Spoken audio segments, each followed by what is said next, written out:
Assalamu alaikum. Welcome to 168 Hours, your weekly roundup of the top local stories. I am Minha Maroof, your host for the evening.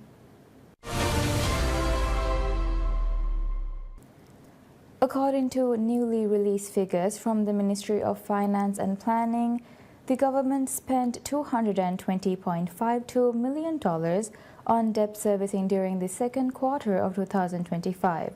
The ministry's quarterly debt bulletin places the nation's total public and publicly guaranteed debt at $9.66 billion, an amount equivalent to 124% of the country's gross domestic product (GDP). In the same period, $168.63 million were disbursed to support development projects across key sectors. Officials described this spending as a reflection of fiscal discipline and a commitment to long-term economic stability.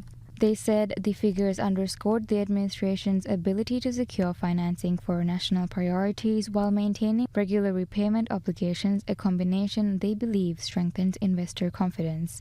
The GDP was revised to $7.79 billion by the end of the quarter, with the exchange rate holding steady at 15.42 Maldivian rupiah to US dollar. Debt composition under the Budgetary Central Government (BCG) reveals a calculated balance between domestic and external borrowing. Domestic sources accounted for $5.54 billion, while external financing totaled $2.75 billion. According to the ministry, this dual-track strategy is designed to reinforce financial resilience and ensure the sustainable mobilization of resources for future investment. Among external creditors, the Exim Bank of India remains the largest, with $596.62 million in outstanding liabilities. Sovereign bonds issued to foreign entities present the second largest obligation, accounting to $499.35 million. The Exim Bank of China ranks third, with $473.55 million owed during the same period. State-guaranteed debt stood at $1.37 billion, or 17.6% of GDP. According to officials, this figure reflects prudent oversight of guarantees extended to state-owned enterprises, highlighting the government's broader commitment to responsible fiscal governance.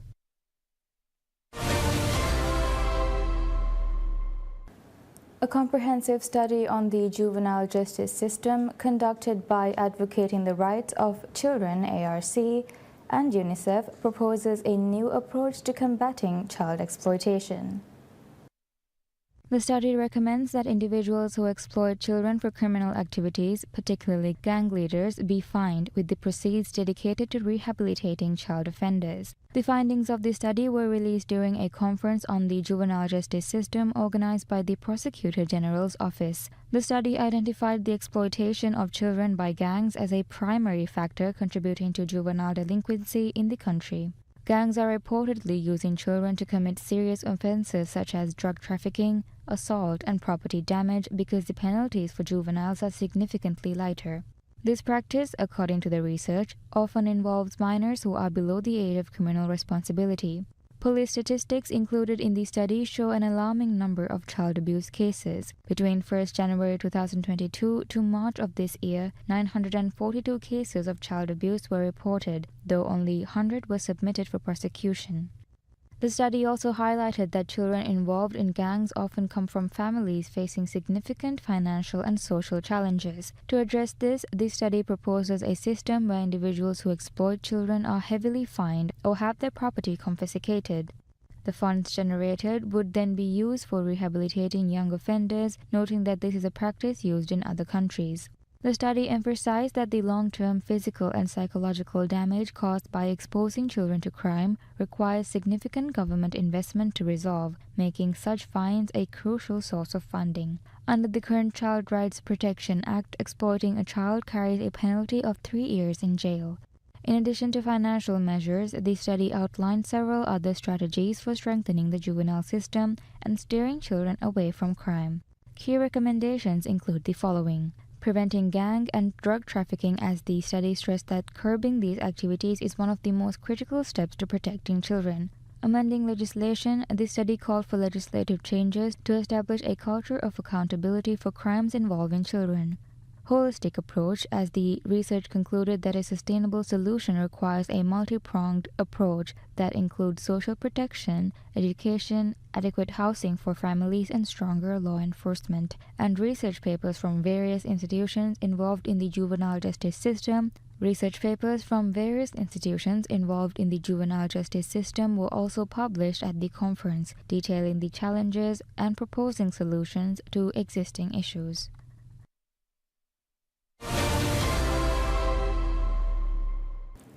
President Dr. Mohammad Muizzu unveils a sweeping set of budgetary and administrative reforms aimed at bolstering the capacity and influence of Women's Development Committees (WDCs) across the Maldives.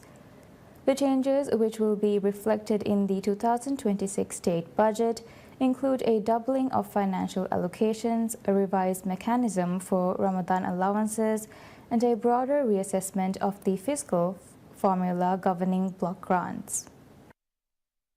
The announcement, made via the President's official X account, confirmed that WDCs will receive 10% of council budgets beginning in the 2026 fiscal year, up from the current 5%. This increase is intended to strengthen the committee's operational reach and reinforce their role in local governance. Adjustments to member compensation were also outlined, with Ramadan allowances set to be issued directly from council budgets beginning next year, replacing the previous practice of drawing from WDC's operational funds. Introduced only last year under the administration of President Muizzu, the allowance has now been elevated to the status of an official salary, reflecting the government's formal recognition of committee members' contributions. These reforms align with President Muizzu's broader agenda, which places particular emphasis on empowering WDCs and island councils as pillars of decentralized governance. The timing of the announcement coincides with preparations for the 2026 state budget. As part of this process, the Ministry of Finance and Planning is reviewing the fiscal formula that determines block grants, an essential source of funding for local councils.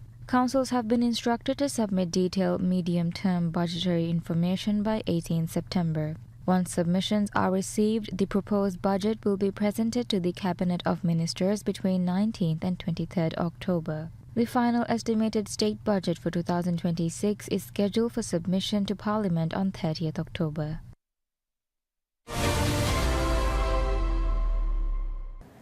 President Dr. Mohammad Muizzu announces a comprehensive reform to the fiscal block grant formula used to allocate funds to local councils, aiming to correct structural imbalances that have disadvantaged islands with small populations but large geographic footprints. The revised formula, set to be introduced in the 2026 state budget, will incorporate island size as a key factor in determining allocations. Under the current system, which relies primarily on population figures, many councils receive insufficient funding to manage essential municipal services. Islands with fewer residents often span considerable land areas, requiring substantial resources for cleaning, maintenance, and infrastructure refurbishment. This mismatch has led to reduced per capita funding, limiting councils' ability to hire adequate staff and offer fair wages to municipal employees. The President confirmed that the revised formula will be formally presented as part of the 2026 state budget. Block grants are a critical financial instrument for councils, enabling them to carry out development work and maintain public infrastructure. These services, often managed by contract employees, include the upkeep of public spaces and general municipal operations. Councils have long reported that the current formula hampers their ability to meet these demands.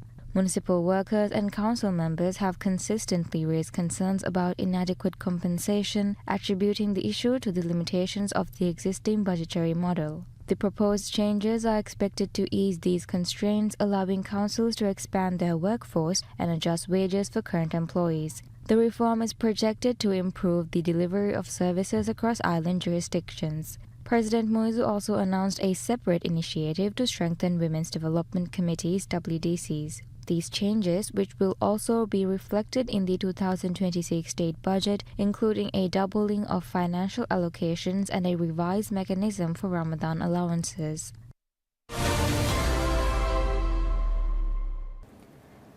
President Dr. Mohammad Musa appoints 3 members to the Civil Service Commission.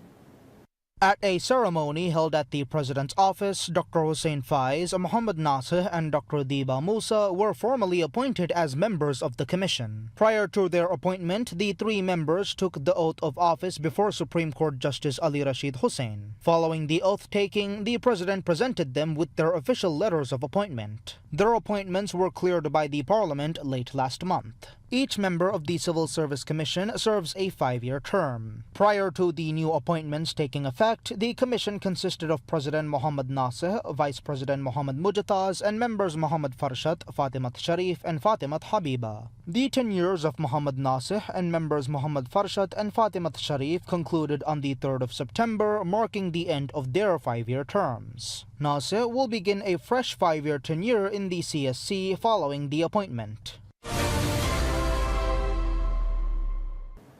The Ministry of Homeland Security and Technology suspends more than 8,000 from the online expat system for failing to pay fees related to foreign workers, in a major development in the government's ongoing initiative to address undocumented expatriate workers.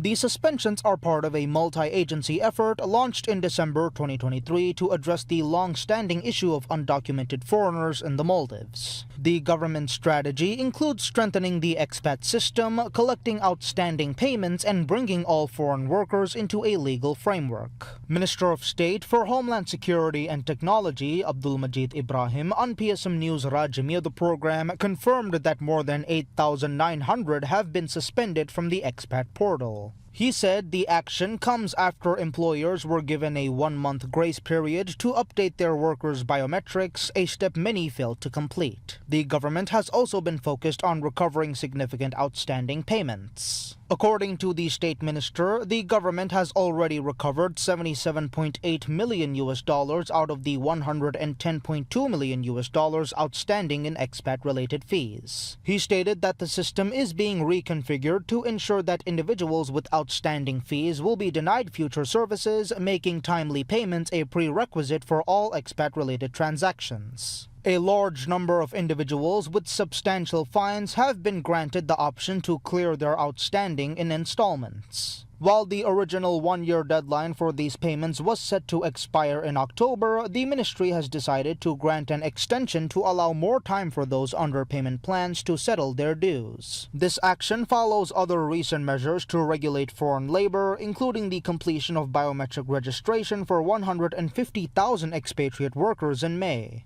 The government's broader crackdown on undocumented foreigners has also involved several large-scale operations and deportations throughout 2025. The push for stricter enforcement and modernization of the expat system is a central part of the administration's plan to resolve the issue of undocumented workers.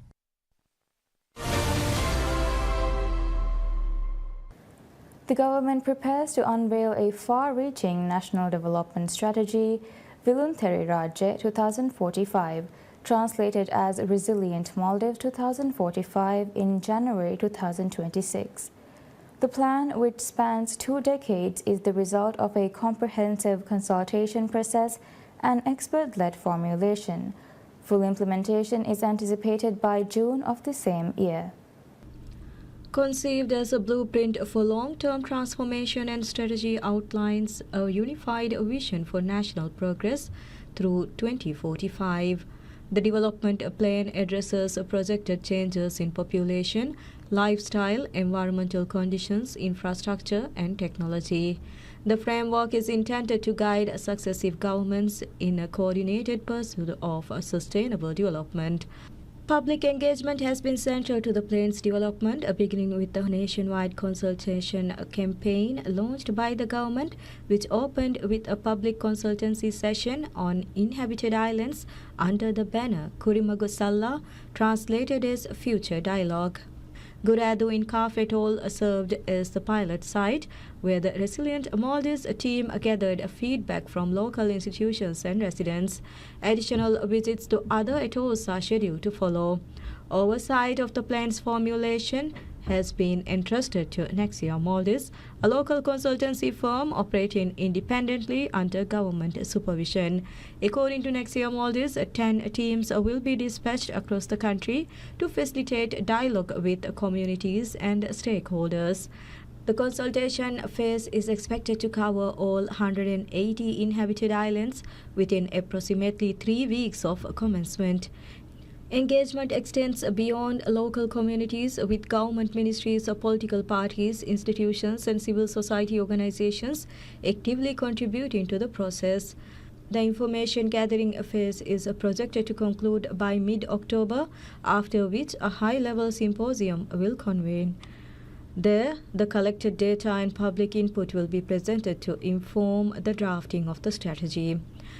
To refine the plan's contents, Nexia Maldives will collaborate with a 5-member panel of international experts. The group includes a specialist in financial, economic, demographic, and environmental analysis. Their work will culminate in the initial inauguration of the draft strategy in January 2026. Following its release, the draft will be opened for public review. Before receiving legal authority, the government intends to seek public approval of the plan's contents. Final adoption and full implementation of Resilient Maldives 2045 are scheduled for June 2026, marking the conclusion of a rigorous and participatory planning process.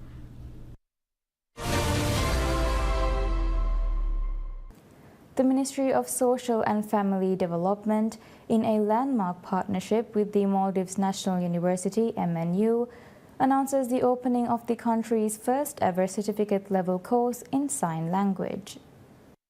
The Sign Language Certificate Level 3 course is a 6-month program designed to build a more compassionate and inclusive society, a key pillar of the President Dr. Mohamed Moizu's vision for the nation. Applications for the inaugural intake are now open, welcoming individuals over the age of 18 who have completed their GCSE and certificate-level education. The initiative marks a significant step towards ensuring that citizens with hearing disabilities can fully participate in society and comfortably access essential services. This new certificate course is the latest in a series of government efforts to promote sign language communication. The ministry has previously launched an online sign language program for employees in government institutions and state-owned companies. That program saw participation from over 130 individuals across various ministries and state corporations, aiming to improve communication for hearing-impaired individuals when accessing state services. Building on the success of these basic programs, the ministry is also preparing to launch an online sign language advanced program. The new collaboration with MNU to offer a certified course elevates these efforts by embedding sign language proficiency within the national education system. Currently, sign language is primarily used by individuals with hearing impairments and their families.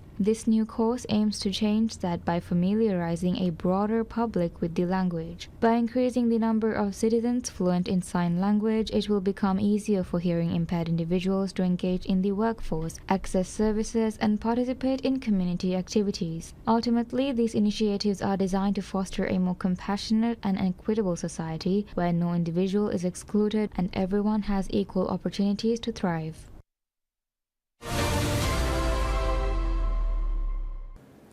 President Dr. Mohamed Moizu announces the cancellation of the controversial Don Faru Ba Atoll Reclamation Dredging Project, heeding the direct request of the local community. The decision comes amidst significant public concern over the project's potential environmental impact on the adjacent Hanifaru Bay, a vital biosphere reserve, a major tourist attraction for the Maldives. Originally signed during the President's visit to Ba Atoll last August, the plan involved dredging 13 hectares of land from the Domfanu Lagoon. However, environmentalists and residents widely feared that the proposed activity would irreparably damage Hanifaru Bay, a critical ecological site. In a post shared on social media, President Dr. Mohamed Moizu affirmed his administration's commitment to a governance model that prioritizes public will, stating he would not proceed with any island-level initiative that lacked the community's consent. While he reiterated a promise to implement a land reclamation project in Domfanu at the request of its people, he clarified that a specific dredging project would not continue following the change in public opinion. President Dr. Muiz affirmed that his administration will not pursue any initiative that does not align with the aspirations and needs of the citizens. He further confirmed that the relevant authorities would formally notify the Domfanu Island Council of the decision.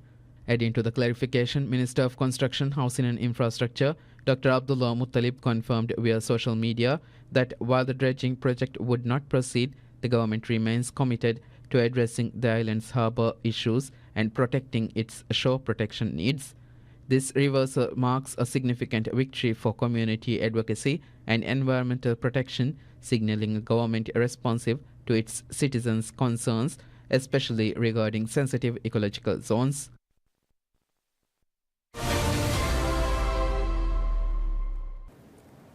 The Minister of Cities, Local Government and Public Works, Adam Sharif Umar, vehemently dismisses as irresponsible claims alleging that the government intends to abolish the country's atolls.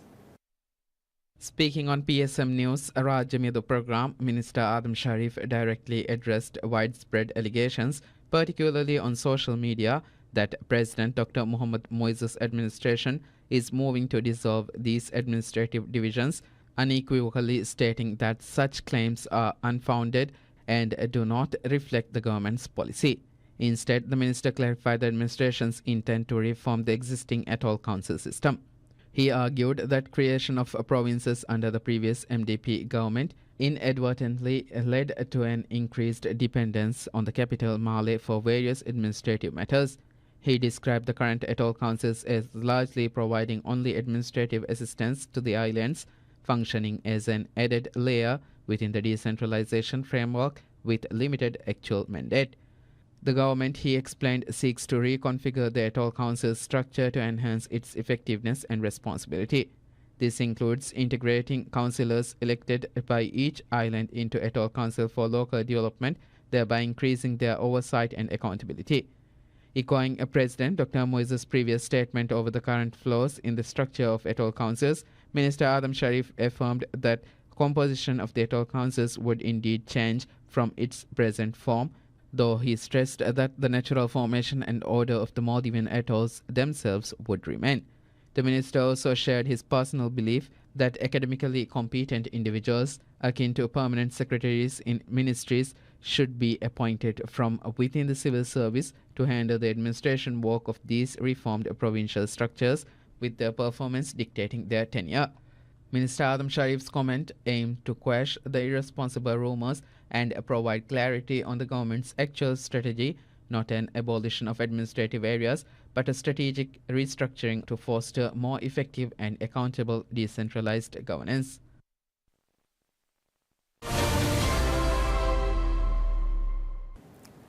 President Dr. Mohammad Moizu and the government of the Maldives issues a strong condemnation of a recent Israeli military strike on Doha, the capital of the state of Qatar.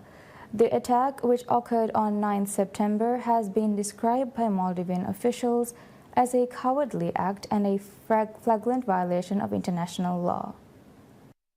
President Muiz conveyed his position through a statement on his official X account, characterizing the assault as a serious violation of international law and a blatant infringement on the sovereignty and territorial integrity of a sovereign nation. He also affirmed the Maldives' support for Qatar, calling for a unified international response to hold Israel accountable. The Ministry of Foreign Affairs echoed the president's remarks in a formal statement, describing the strike as a brutal act by Israeli forces. The ministry said the attack represented a grave infringement upon Qatar's sovereignty, security, and territorial integrity. It warned that Israel's repeated aggression undermines regional security, escalates tensions, and obstructs prospects for peace and stability. The statement also underscored that such illegal actions complicates efforts to establish peace in the Middle East and negatively affect diplomatic initiatives aimed at resolving the conflict. Both the president and the government have urged the international community to take immediate and coordinated action. Their appeals underscore the urgency of holding Israel accountable for its continued violations of international law and the United Nations Charter.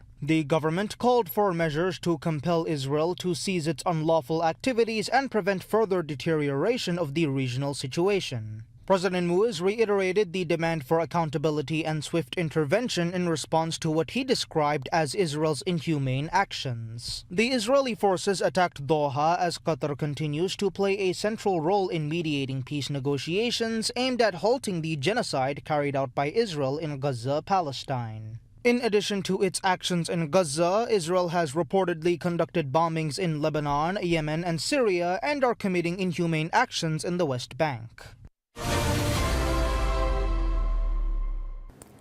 President Dr. Mohammad Muiz formally establishes a new state-owned enterprise aimed at resolving persistent shortcomings in the nation's healthcare supply chain.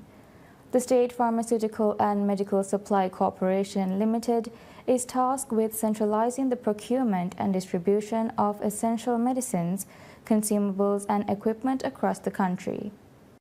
According to a statement issued by the President's office, the corporation was created under the authority granted by Section 15 of the Companies Act. It is entirely government-owned, with the state holding 100% of its shares, ensuring full administrative control and oversight. At the heart of the initiative is a mandate to strengthen the national supply chain for critical medical resources. The corporation will oversee bulk purchasing and importation of doctor-prescribed pharmaceuticals, medical consumables, and equipment. According to the President's office, it will also ensure that these supplies reach healthcare facilities throughout the country, including those in remote island communities. The announcement follows earlier remarks by President Muiz, who identified the procurement of vital medical resources as one of the most pressing challenges facing the healthcare system. His administration has placed the health sector at the center of its policy agenda, advancing reforms aimed at expanding access to care and easing the financial burdens of treatment for citizens. The formation of the corporation aligns with broader efforts to modernize healthcare infrastructure. These include the construction of hospitals and healthcare centers across various islands in the Greater Malé region, as well as the expansion of services under the Asanda Health Insurance Scheme, which now covers treatments previously unavailable to the public. That's all we have for now. Thank you for watching 168 Hours. See you next time.